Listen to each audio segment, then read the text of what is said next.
You're listening to the Recovered Life Show, the show that helps people in recovery live their best recovered lives. And here is your host, Damon Frank.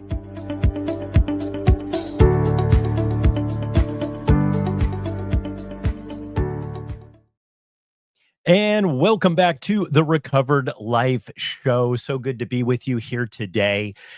The Recovered Life community has been really focusing on co-occurring disorders in addiction recovery. And I'm so thrilled to bring on my next guest. And it's a familiar face. We've had her on before, Kennedy McGurkin from Returning to Self in Boise, Idaho. She's a therapist. And we're going to dive into this idea of BPD. What is BPD? How does this interact with addiction? And what do you do if you think you might have it, if you think you might be affected by it, or you have someone in your life that has a co-occurring disorder? They're fighting addiction and they're also dealing with BPD. So I'd like to welcome to the stage Kennedy McGurkin. How you doing, Kennedy? Good. How are you, Damon?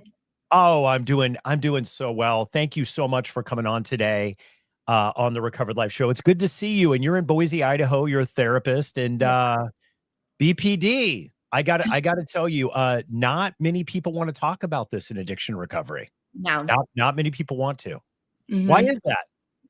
I think BPD is the most a lot of people don't know BPD to its extent because they're still coming out with a lot of research about it. We're still learning a lot about the diagnosis itself. At first, it was just a woman's diagnosis. Now we're realizing women and men can both struggle with BPD, and there is a lot of unknowns about this specific diagnosis. And I think that's what makes the stigma so big, but also it's scary, right? Because we don't know a lot about it. Like if it was anxiety or depression, we've been studying that for years, where BPD is now just kind of getting the stage that it deserves. And I think coming on these podcasts or talking about it can really help kind of deconstruct the stigma against it and really spread knowledge about what it actually is and how to help, right? Exactly. Now, a lot of people, when I first heard BPD, I thinking, oh, bipolar, but it's not bipolar. It's called borderline personality disorder. Can you talk about exactly what is borderline personality disorder? Yeah. So BPD is basically the fear of abandonment, or there's a lot of factors that go into BPD. One of them is being very extreme emotions. So for example, where someone who doesn't have BPD might feel sadness, someone who feels BPD, someone who has BPD feels sad. They will feel rage. They'll feel these very big, huge emotions, and they'll feel very alone in those emotions. Disconnecting from self, depersonalization, derealization, self-harm is a huge part of BPD, suicidal ideation. The number one thing is really just the fear of abandonment, and then actively avoiding and choosing things to avoid that abandonment. Can we talk a little bit about this sense of abandonment? Because this was confusing to me when I first heard this. And I think no one wants to be abandoned. No one wants to have the fear of abandonment, right? That's a human condition. Right. But it's not really with people that have borderline personality disorder. It's not that they just fear that they're going to be, it drives them, right? Everything they do is based on not being abandoned. Is that correct? Correct. That's something that I talk a lot to my clients about, is the fear of abandonment and the extent of what that means to someone with BPD. I had a client describe it to me in a way that I will never forget. They said they felt like their whole entire life, if you picture like in those end of the world movies, right? They have like a crack that goes down the middle of a city, and they're here, and their loved ones and everyone else is over here, and they are alone in their journey. They're alone in their thoughts. They feel a deep sense of loneliness, and that does drive a lot of their actions, the way they behave. That's why DBT is like the number one therapy used to treat BPD, is because it's a lot of relearning behaviors and relearning thought problems in order to retrain your brain that you are not alone. And just because you had an experience or a really bad childhood or whatever it was that kind of inflamed the BPD, you're kind of just retraining yourself to be like, this is not real. This is not how I want to continue to live. And this is what I'm going to do to fix that. I first saw this, and I think that this idea that you're saying that it was primarily diagnosed to women, right? Mm-hmm. That would have BPD. Correct. And I first saw this in 12-step groups, where I would see people come into 12-step groups, and they would have a harder time. We were talking about controlling our emotions. We were talking about just basic things, right? Yeah. And you would see people come in and you would see them struggle with that. Everybody struggles with, looking at being the observer. This is my emotions. And do I have to react? I would see that there were certain people that had a lot of drama. There was a lot of flying monkeys around. Yes. There was a lot of, they were like trapped in it. And no matter what happened, right? And you would see them go in and out, because what I learned is alcohol is one of the symptoms of alcohol and drugs, is one of the symptoms of BPD, that people will overuse them to self-medicate. And I would see this going back and forth. Can we talk about the emotional state here? Because I think it's very challenging, because when we're saying don't listen to the alcoholic thinking, like when I'm doing TikTok lives or coaching somebody, I'm like, don't listen to the alcoholic thinking. Let's watch it. People with BPD, I noticed when I worked with them, they have a very hard time separating what they're looking at and reality, right? Like it's even tougher for them. Totally. Yeah. I think too, when we say like, it would be like telling a kid, like, stop screaming, like stop throwing the temper tantrum. It's not a big deal. To the kid, it's a huge deal, right? To someone with BPD, that emotion is so big in such a wave that feels huge. Like, this is not, I'm sad, I'm going to drink. It's, I am devastated. This is the end of my world. I'm going to drink. Or we see the rebound of it, right? Of, I'm the happiest I've ever been. I'm doing the best. Like, I'm amazing. I'm doing things. And then something triggers it. And then we start seeing alcohol use to self-medicate, like you said, or that is a form of self-harm for someone with BPD a lot of the time, is choosing drugs and alcohol to self-harm themselves. It's not just cutting, or it's not just, suicide attempts. There are choosing the wrong partners, having really reckless sex, and not choosing to protect yourself. Or, that's a very big thing, is the emotions are, if you feel sadness as someone without BPD, picture it times a million. And that is with someone who lives with BPD every day. That is the roller coaster they're on, right? It's not a normal, I hate saying that word, but a normal experience. It is it's like under a magnifying glass. Yeah. And, can we talk about men a little bit too? Because I think this is stereotyped to women. And I know it appears differently with men sometimes than it does women. Can we talk about that too? Like, can men have BPD? Yes. And what does that look like in men that differs from women?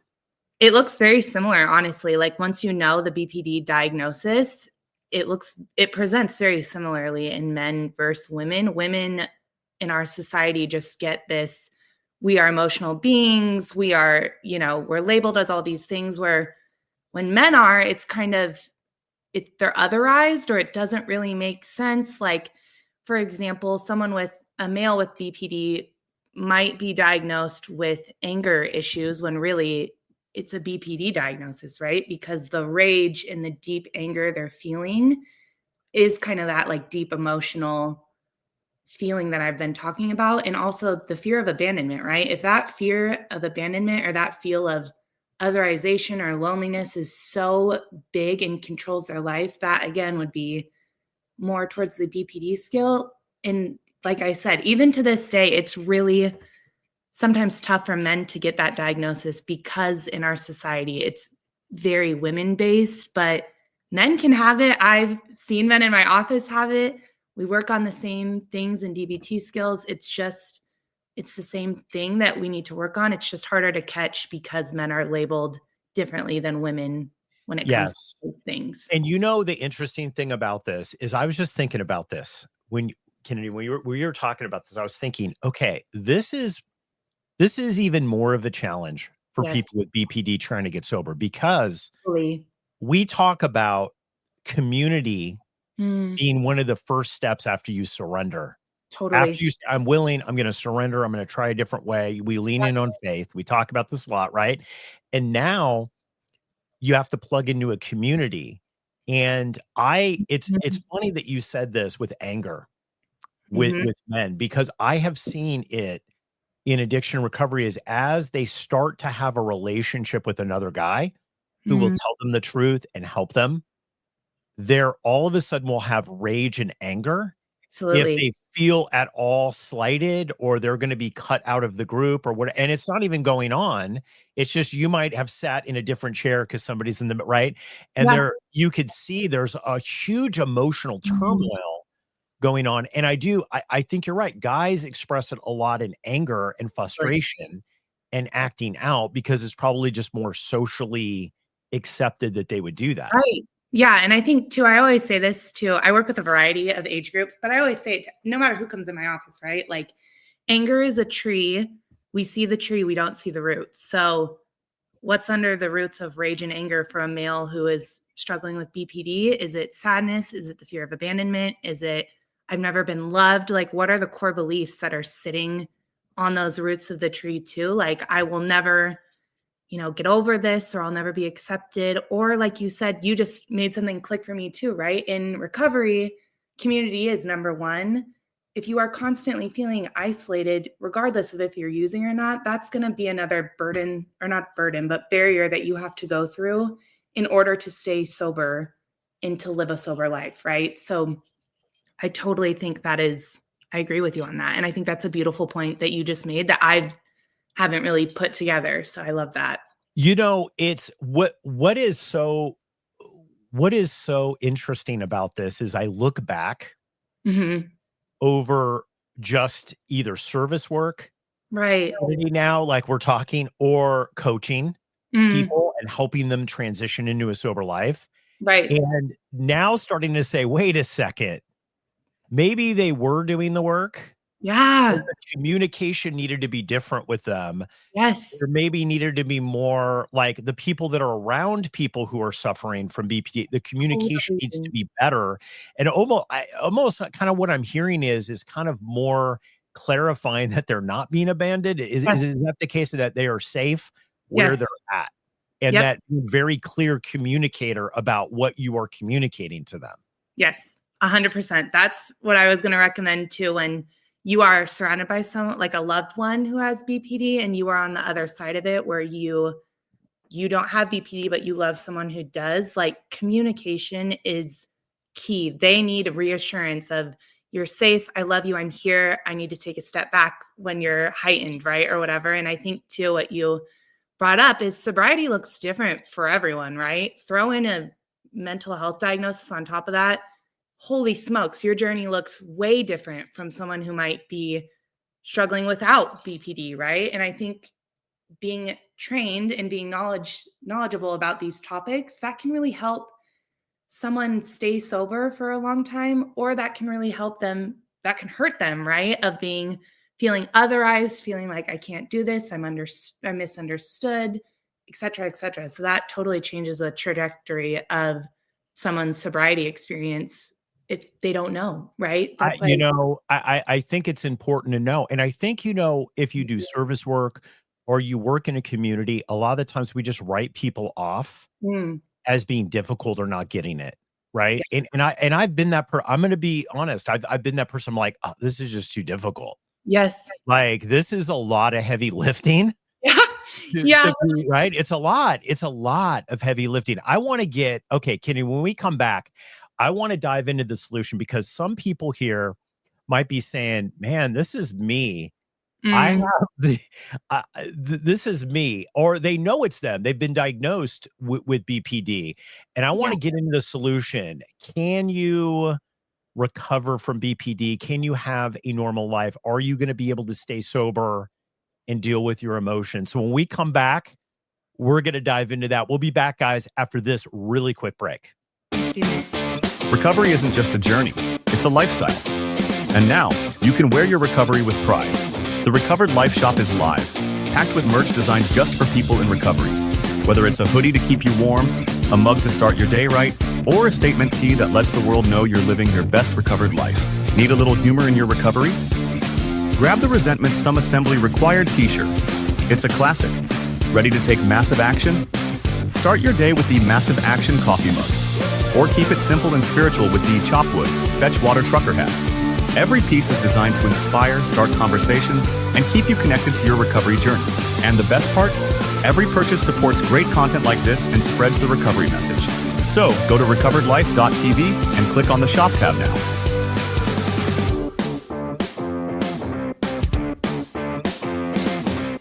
Step out of the shadows into the light.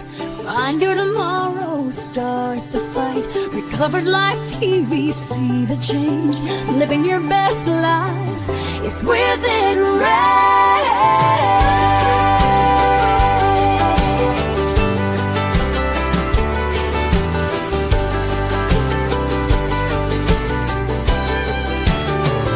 Visit recoveredlife.tv today.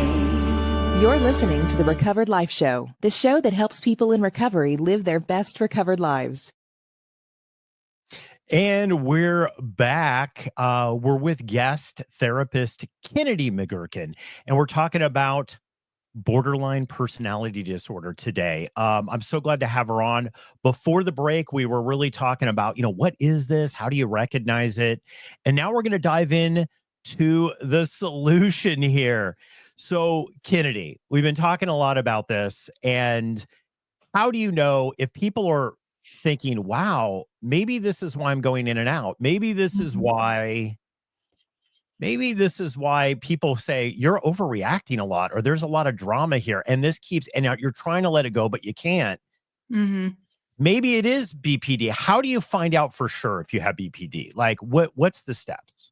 So they always tell us in grad school and in the field, do not self-diagnose. Please do not self-diagnose. If you believe that you have BPD, see a trained professional, see a therapist, see a psychiatrist.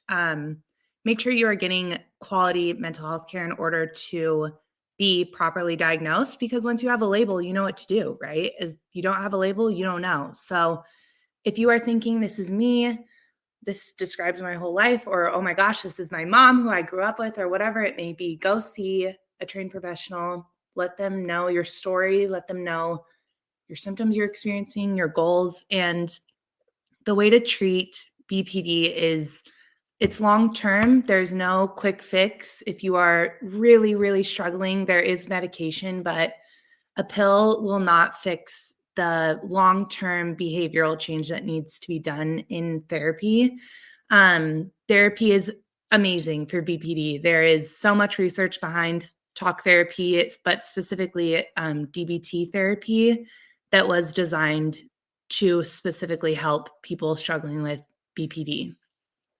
Yeah. And we're going to, we'll have you back, and we're going to do even more on that, because I think that DBT is amazing. Yeah. The process of that. And it's just, it's so helpful in getting, in really identifying these behavior patterns and being able to kind of step in and, really have some positive change in your life. Right. So I'm going to ask the magic question here.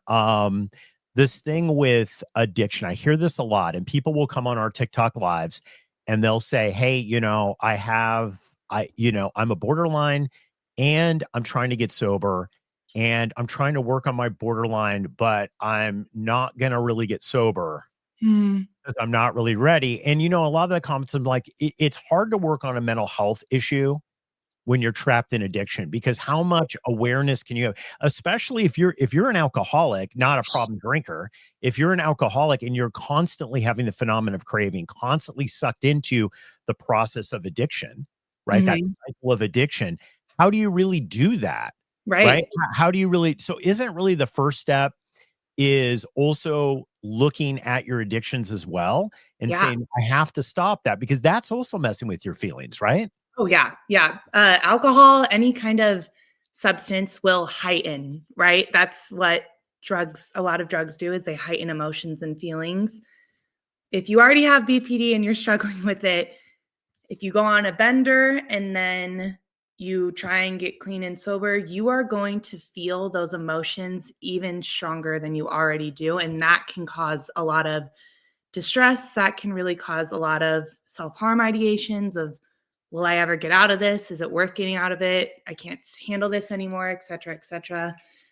So yeah, drugs and alcohol will 100% elevate the already, like, it's like coals to a fire. It'll ignite the fire that's already there if you have addiction on top of BPD, and it will just make those symptoms exaggerated even more. Yeah, and I've seen that, and it's sad because we did an episode with a guy named Cecil, who is an amazing person, and he has suffered from schizophrenia and addiction, and he's sober long term, like over 20 years. And Kennedy, one of the things we were talking about is that he had to let go of some of the things that he had learned with this old school AA group that he had, and that there were certain things that didn't quite fit, not the addiction part of it and the things to do with that, but some of the thing about like seeking help, that character defects, some of the things like that were very confusing to him. And we talked about this a lot of the times, that with co-occurring disorders, sometimes there's two paths. You're covering both at this. You have a program, let's say for BPD, you have a program for your addiction, and maybe a community with both, right? Like you have to pursue a recovered life from BPD as well, it seems like. Totally. Yeah. I think too, this is like a course of action. So let's say someone would come in my office, they're struggling with BPD and high addiction. They would come see me for regular therapy, but I would also get them into a specific alcohol and drug treatment program, inpatient, outpatient, partial. And then they would still see me weekly, right? Or 2 times a week, because a lot is happening. You're processing through a lot. When you admit to your addiction, you're admitting, right? And your gear is off. You're totally showing up as this raw, vulnerable person. That can cause a ton of grief work as well alongside of the addiction. So yeah, I think that's just so important to make sure if you are struggling with an addiction, that you are seeking specific therapy for that by a trained professional. And then also you can do talk therapy too alongside of that, of, hey, this came up in my group when I was talking about my addiction, and then I want to process it a little more here of why I find myself in this cycle all the time. Yeah. What would you say the amount of people that come in that have borderline and have addiction problem? It's a lot, right? Like it's a high. Good percentage of people have addictions. Yeah, it's very high. Yeah. I would probably say 60%, maybe, just from my clinical experience, or they're recovering from an addiction that they are trying to be done with because they want to heal their spirit and their soul. Yeah.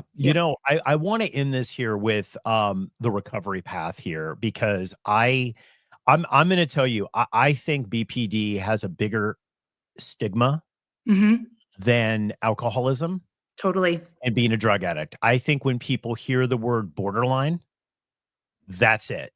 Like for a lot, I really honestly, because they've maybe had a family member that caused a lot of chaos, that wasn't how treated, right? There's a lot of drama that goes along with untreated BPD, I've noticed. Totally.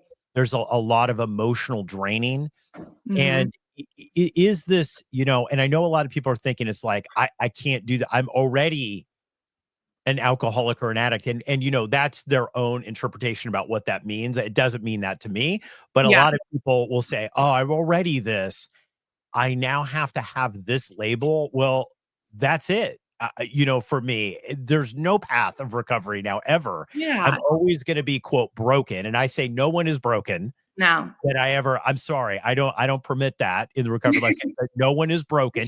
Yeah, broken thinking, broken actions. Right. But you're not broken, right? Can we talk about this? Is this really possible to have an amazing life? Yeah, 100%. Yeah, Okay, how? 100%. Yeah.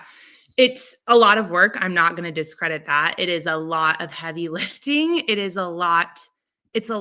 And the typical like range of recovering from it, it's varied, but it all depends on the individual. So if you are willing to conquer this, if you want to be in therapy, if you want to work on that, the more open you are to it and the more you accept it, the better it will be for you to move through it. If you are struggling, if you are resisting, it's going to take a while. It takes a while, but you can recover from it and you can work through it and you can learn how to identify it and be like, "Oop, that's my BPD self showing up." Like, let's sit with them for a moment and then let's move through it, because when you're able to recognize and identify, you're able to change. And I think that's the most beautiful part of therapy. So there's a high rate of recovery for BPD, and it just takes a lot of work. It's a lot easier said than done, but it can be done.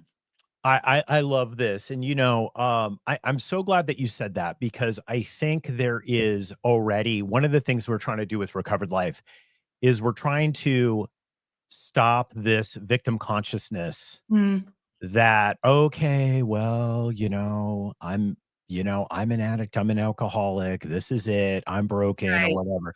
This is the furthest from the truth. And, Mhm. I find that people that have recovered from an addiction and do the work and stay in the work, right? And people who also, on top of that, have had some sort of other mental health issue that they're dealing Yeah, with, or anxiety, depression, totally.